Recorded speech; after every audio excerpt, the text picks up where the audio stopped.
Good afternoon, everyone. My presentation is going to be fairly short. I'm going to talk more specifically about the regulation setting process. We don't have any big changes planned for the regulations this year. I mean, aside from the modernization in terms of bag limit and season length and date and that sort of thing, there aren't a lot of big changes coming this year. So I thought I would take the opportunity instead to talk a little bit about sort of the overall process of setting hunting regulations on an annual basis. We get questions commonly from hunters about why we made certain decisions, and I think that there's a bit of a lack of understanding about how the regulations are actually set every year. So I wanted to just describe that a little bit, and then talk about some of the changes that we've made over the past few years. Okay, figure this out. So this is what we're going to talk about, the objectives and guidelines for the establishment of hunting regulations, a bit about the process that takes place each year, and as Sue mentioned, is soon to be every second year, and then some recent changes to the regulations.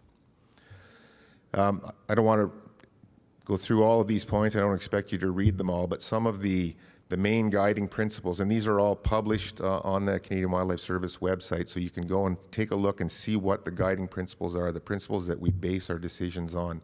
And just to highlight a couple of them here, the first one kind of refers to sustainability. So conservation is always takes precedence over harvest. But then not far down the list, we clearly state that Canadians are free to enjoy and use wildlife in Canada, subject to laws aimed at sustaining populations. After the guiding principles, there's a series of objectives. So these are the things that we're trying to achieve when we're setting or modifying the annual regulations. And number one on the list is providing an opportunity for Canadians to be able to hunt migratory game birds. Right after that, we again have an objective that relates to maintaining sustainable populations in the long term. Some of the other objectives there relate to maintaining genetic diversity, to limit killing of non-target species, and at sometimes regulations that are aimed at controlling nuisance populations, such as Canada geese. This is something that comes up quite often. The regulations are established according to some basic principles, some basic parts of the Migratory Bird Convention Act between Canada and the U.S. And essentially that act defines which species are considered to be game birds. And then the main things we have to be concerned about are the absolute dates when we're allowed to have hunting seasons and the maximum number of days. So you'll see here that the Act actually states that there will be no hunting between March 10th and August 31st, so the breeding season for most migratory birds, and that there be a maximum of 107 days. I often get asked why, with all the Canada geese that we have in southern Ontario, why don't we let people hunt more days? Well, we can't. We've reached the maximum of 107 days across all of the hunting areas of Ontario for Canada geese, and we're restricted to that. Another of the guidelines, again, refers to when we have uncertainty about the status of a population, we take a precautionary approach. Now I'll just talk a little bit about the annual process. The annual regulatory process begins each year with a publication of a status report. So Canadian Wildlife Service and our partners conduct surveys across Canada to establish population status, most often on an annual basis, not always. And so each fall, all of the information that's been gathered for that year is compiled into a report, which we call the November report. It's called the Migratory Game Bird Status Report, and it's published on our website. And again, as Sue mentioned, for the modernization consultations, we have a list of stakeholders that receive this report every year, including OFA. That's the beginning of the process. After that, we conduct regional consultations in Ontario. This is done, this is the pre-consultations done through the Ontario Waterfowl Advisory Committee. So this is a small group consisting of Canadian Wildlife Service representatives, Ministry of Natural Resources representatives, and OFA representatives. Typically, we have enforcement from the federal and provincial sides as well that join us when we're discussing what regulations are being proposed for the coming season.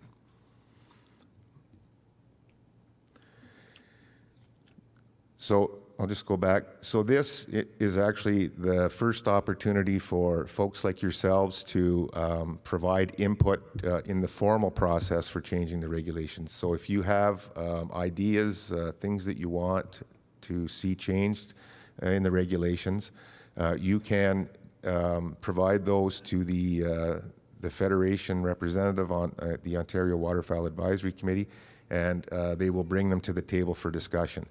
This has been done many times over the years, and we get a lot of great ideas coming from the OFA representatives. A second opportunity to comment is during the formal consultation period. Once the proposals have been discussed and decided which ones will go forward, those are published in a second report, again, that's published on our website and sent to a broad list of stakeholders. And during that, there's I think it's 60 days again in that time when the public or organizations can see what's actually being proposed for the next season and send in comments about that.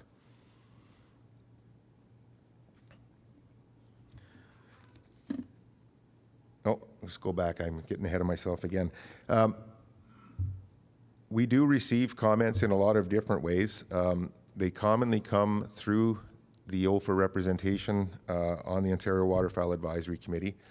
But we also get lots of letters and emails and even phone calls to myself and my staff about things that people would like to see changed.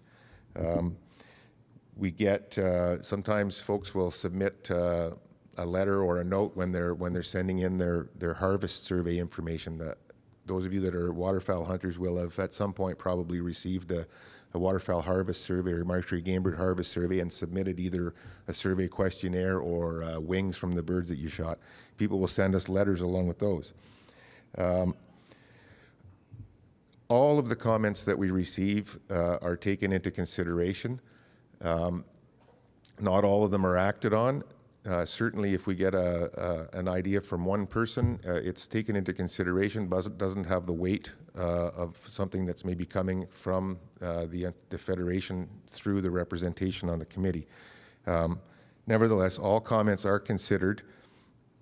And the other thing I wanted to say too is we tend to get a lot of, the comments we get are often negative.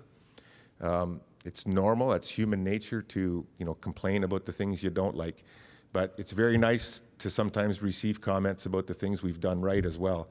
And we do get those from time to time, and they're not only nice to get, they're also very helpful when we're trying to make the case for the changes that we think should be made. If all we receive is a bunch of negative comments, sometimes senior management gets a little bit nervous about the changes we're proposing, even though there might be broad support out there for it. If no one ever tells us that they're in support, it's hard to put that information into the package that we send up to ask for the change. So please let us know what we're doing right. Now I just had a summary of some of the changes that we've made over the last few years. I'll go through each of these. The first there is some of the changes to the Canada Goose regulations. When I first came to Ontario in 2002, the regulations for Canada geese were extremely complex. I don't know if folks remember, but there was a big table on the back of the hunting summary with a whole bunch of rows and columns, and it was sort of like trying to read Egyptian hieroglyphics. A lot of people didn't like it, and that's quite understandable. So I've spent a lot of effort and time since I came to Ontario to try and simplify. I know it's still more complicated than it probably should be. Nevertheless, I think we have made some progress in simplifying the regulations for Canada geese.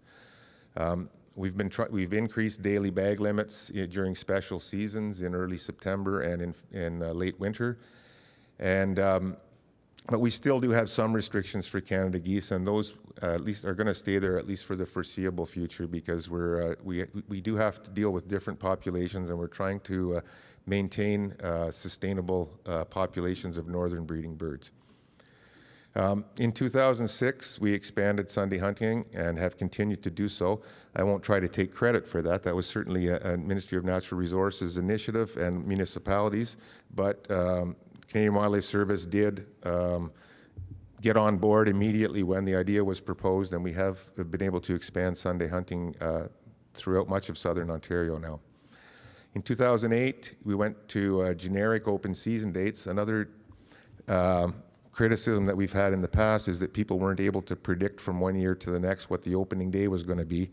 So now we have generic open season dates. So for example, it's written right into the regulations that the opening day for duck hunting season in southern Ontario will be the 4th Saturday in September. And you can go and check those generic dates anytime you like. They're not posted on the Environment Canada website. They're on the Department of Justice website under the Migratory Birds regulations. But you can see those, and even if you don't know the exact date, it's very easy to figure out what the date will be for the next year. In 2010, we increased possession limits for all migratory birds from 2 times the daily bag limit to 3 times. We realized that possession limits weren't limiting harvest, really. Most migratory game bird hunters don't shoot a limit of ducks in the whole season, although some people do. And we wanted to allow those real keen hunters that do want to harvest a few more birds to keep more of those and be in compliance with the law. So possession limits were increased. In 2011, we had some long-standing restrictions on bag limits for canvasbacks and redheads. So in response to some positive change in the population status for those species, we removed the restrictions. So there are no more restrictions on the bag and possession limits for canvasbacks and redheads. 2012, Waterfowl or Heritage Day, something that has been wanted for a long time in Ontario and exists pretty much across Canada. We finally got that in Ontario in 2012. We also brought in a spring conservation season for snow geese in eastern Ontario. 2013, we signed the International Harvest Strategy for Black Ducks with the U.S. This will allow for greater liberalization of black duck regulations in some years.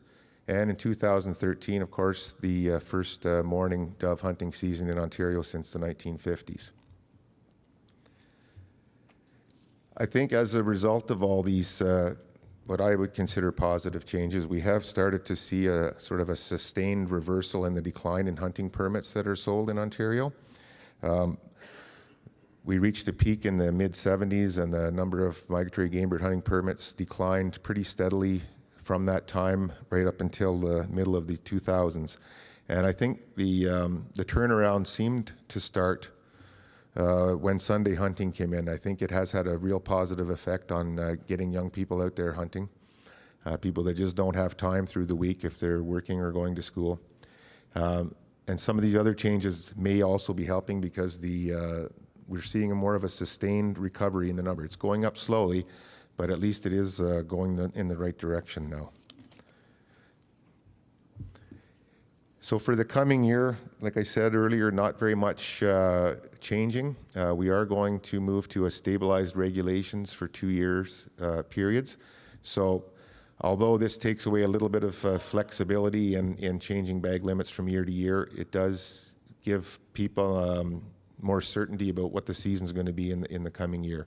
And we don't think it's going to be a real problem. We always have the possibility of emergency changes to the regulation. If, for example, a population suddenly declines, we can close the season if we have to in the intervening years.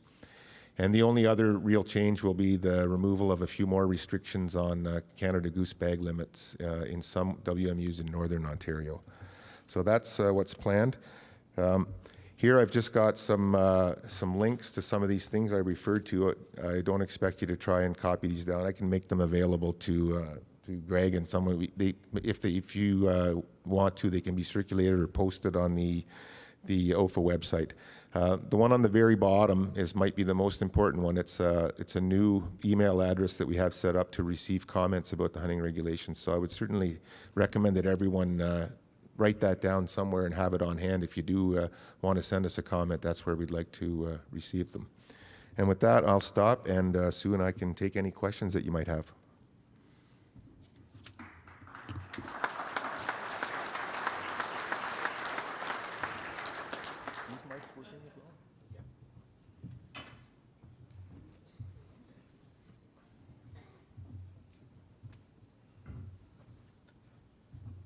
Okay, if there's any questions, please go to the mics in the aisles as you did this morning, and we've got about 8 or 9 minutes to take questions before we have to move on to the next speaker. Don? Yep. Thank you very much. I'm Don Pajot from Constance Bay. I represent the National Defense Headquarters Fish and Game Club. I'd like to thank our two representatives who did such a nice job on this presentation. Particularly glad to hear of the simplification of the regulations and the plan to make them plainer, more understandable, easier to read. I'd like to thank the Director General for a beautiful and comprehensive reply. She answered to one of my more constructive communiques. Talk to you later, Sue. And with regards to the regulations, when we say 178 migratory bird hunting days in a given season, that is the law or the regulations, I believe, flowing from the Migratory Birds Conventions Act, that shouldn't be fixed in stone, should it? I mean, everything is amendable. Could it not be something that can be addressed? And is it because of the unwieldiness of having to deal with the American partner on that matter of amending that 178? That's one of my questions. And to keep this well under the 9-minute limit on our speeches here,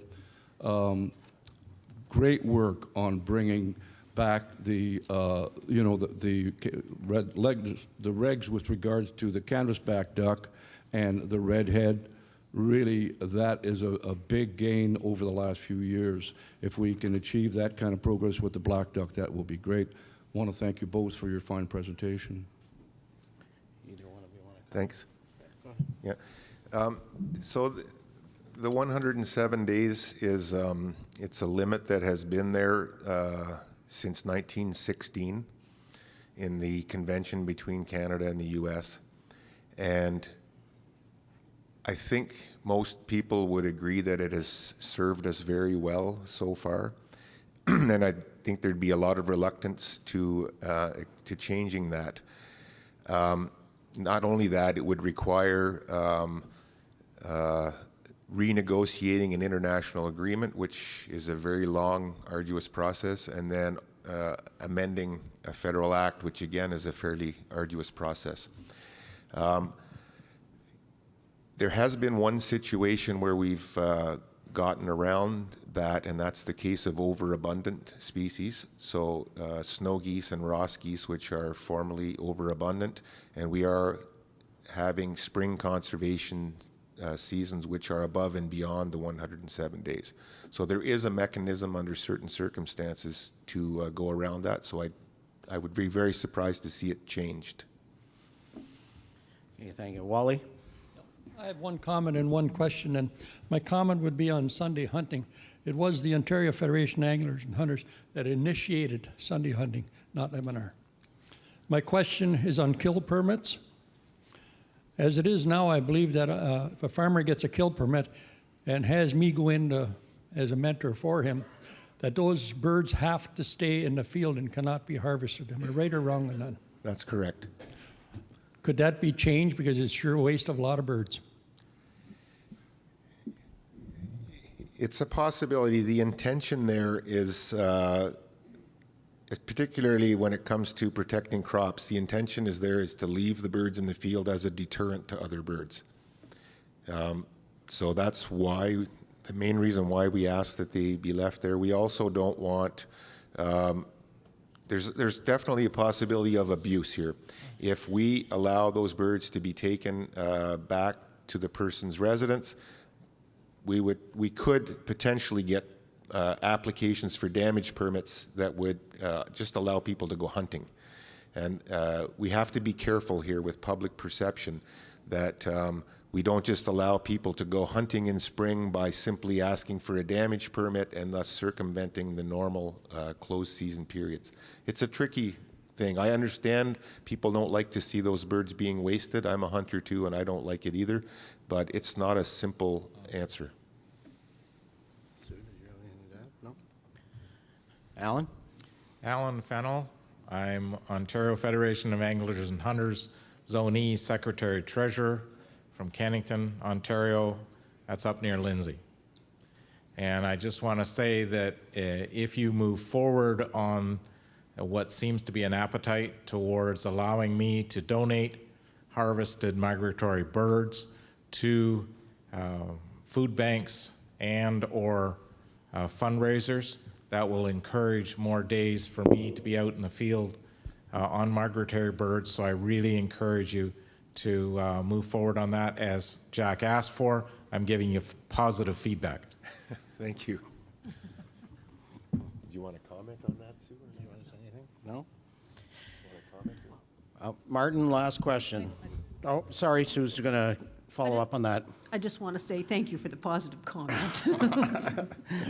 Martin? Yeah, quick one. Martin Galens, I'm from Waterloo and with the Ontario Hawking Club. I just wanted to ask you a quick question about the black duck conservation measures. Do you anticipate that the black duck season will be shorter than the other waterfowl seasons? Is that going to be a normal feature of the regulations? And I just wanted to point out that that actually has a bit of a negative impact on people that hunt with birds of prey, where they often occur in mixed flocks. Yeah, it is a bit of a problem. Definitely, we do foresee a shorter season in 2014. It's hard to say what to expect in the future. Black ducks are probably the most heavily harvested of all the waterfowl species that we have. There's enormous pressure on them in both Canada and the U.S.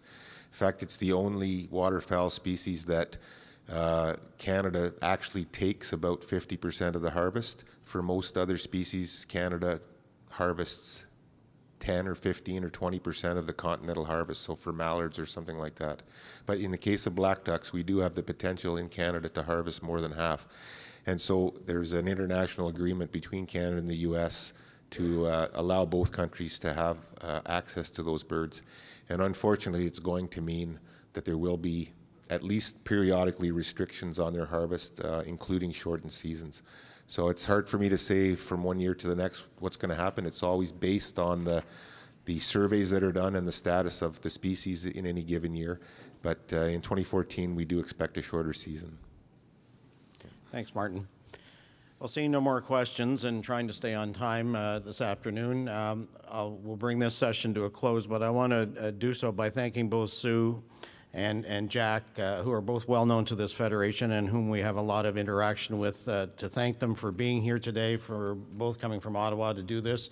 I know Jack is staying for the duration of the weekend. Sue will be here until after dinner tonight, and then she has to go back to Ottawa. So if you have any questions or you want to chat with them, they will be around for the duration of the day at least. So please approach them and ask them any questions you might have. But on behalf of the Federation and all the folks here at the conference, we'd like to thank you both and present you both with a small token of our esteem. So thank you.